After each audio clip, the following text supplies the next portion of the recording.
मेरी अपनी दिली इच्छा है कि मैं ये लास्ट चुनाव लड़के लोगों की जो सेवा में कमी रहेगी उनको पूरा कर सकूं। हमने जो कुछ राजनीति में पाया है वो मेहनत और संघर्ष करके पाया है। तैयारी का जहाँ तक सवाल है, मेरी तैयारी हमेशा रहती है। किसी दिन चाहे चुनाव की घोषणा हो जाए, संपत सिंह तैयार है। 2-3 महीने बाद विधानसभा के चुनाव है, तो नलवा को लेकर कितनी तैयारी है प्रोफेसर संपत सिंह या फिर गौरव संपत? देखिए, चुनाव तो मैंने ही लड़ना है। मदद गौरव की बहुत मुझे सपोर्ट बहुत मिल रही है। हमारा परिवार कोई लंबा चौड़ा राजनीतिक परिवार नहीं रहा था भी हम कोई फोर फादर से हमें कोई राजनीतिक विरासत मिली होगी। हमने जो कुछ राजनीति में पाया है वो मेहनत और संघर्ष करके पाया है। पहले बच्चे नहीं थे, छोटे थे, तो मेरी वाइफ मेरे बराबर का ही काम करती थी, चाहे वो चुनाव हो चाहे चुनाव ना हो।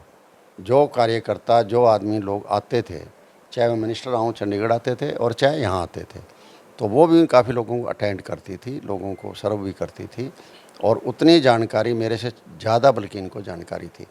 अब जब जो है गौरव बड़ा हो गया है, अब गौरव भी पिछले 15-20 साल से लग रहा है काम करने के लिए और पूरा मेरा हाथ बटा रहा है, तो स्वाभाविक है लोगों के मन में ये चीज़ आ जाती है भी चुनाव गौरव लड़ेगा या संपत सिंह लड़ेगा।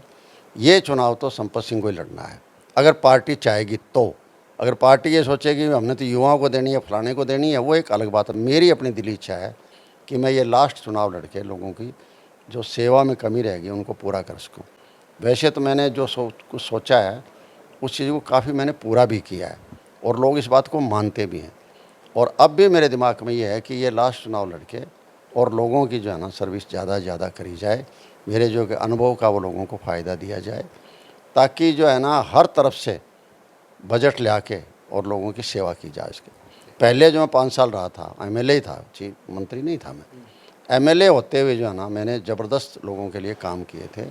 ये आज़ाद नगर है, यहाँ तो कुछ था ही नहीं, इतनी बड़ी आबादी है, 50,000 से ऊपर की आबादी हो रही है यहाँ, लेकिन काम कोई नहीं था, ना सड़क थी, ना बिजली थी, ना पानी पीने का था, कुछ भी नहीं था।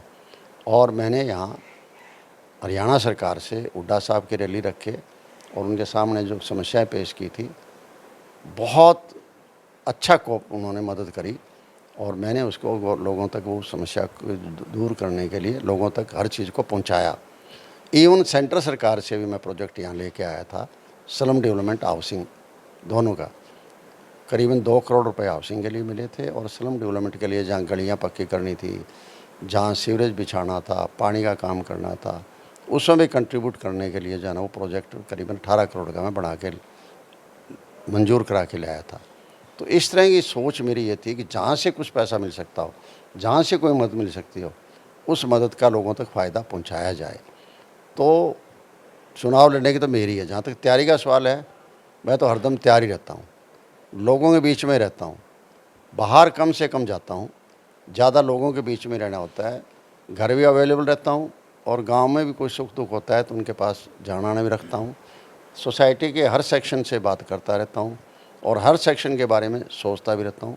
ये लोगों को पहले पता भी है कि हाँ, तो ये चुनाव जो है, तैयारी का जहाँ तक सवाल है, मेरी तैयारी हमेशा रहती है। किसी दिन चाहे चुनाव की घोषणा हो जाए, संपत सिंह तैयार है। बहुत बहुत शुक्रिया सर बातचीत करने के लिए। तो ये थे कांग्रेस के कद्दावर नेता प्रोफेसर संपत सिंह।